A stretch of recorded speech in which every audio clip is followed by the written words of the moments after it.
আজকের দিনে একটা বাড়ি বানাতে মানুষ ঠিক কত সময় নেয়? 1 বছর, 2 বছর, খুব বেশি হলে 3 বছর। কিন্তু অবাক করার বিষয়, বলিউডের এক তারকা যিনি নিজের স্বপ্নের বাড়ি তৈরি করতে অপেক্ষা করেছেন 1.5 দশকেরও বেশি সময়, অর্থাৎ 16 বছর।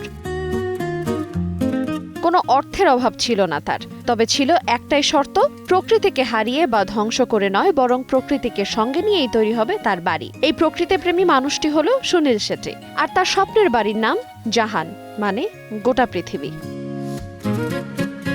মহারাষ্ট্রের খান্ডালার এক সুউচ্চ পাহাড় চূড়ায় দাঁড়িয়ে আছে প্রকৃতি ঘেরা এই খামার বাড়িটি, যেখানে কংক্রিটের আগে এসেছে সবুজ।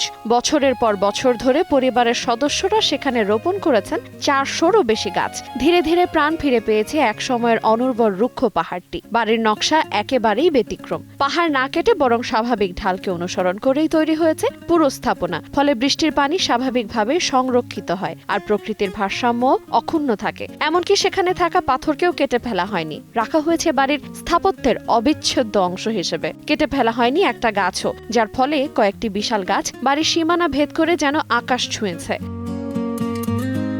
সবচেয়ে অবাক করা বিষয়, বাড়িটির নিচ দিয়ে আজও কুলকুল শব্দে বয়ে যায় একটি প্রাকৃতিক ঝর্ণা। গতিপথ বদলানো হয়নি তার, আটকে দেয়া হয়নি ঝুমুর পায়ে নেচে যাওয়া ঝর্ণাটির শব্দময় অভিমুখ, বরং বাড়িটি এমনভাবে তৈরি করা হয়েছে যাতে প্রকৃতি আপন ছন্দেই চলতে পারে তার পথে।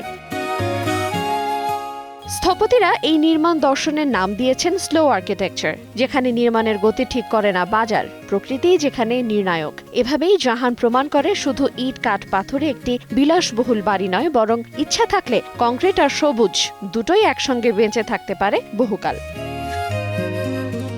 আইরিন আয়াত, সময় সংবাদ।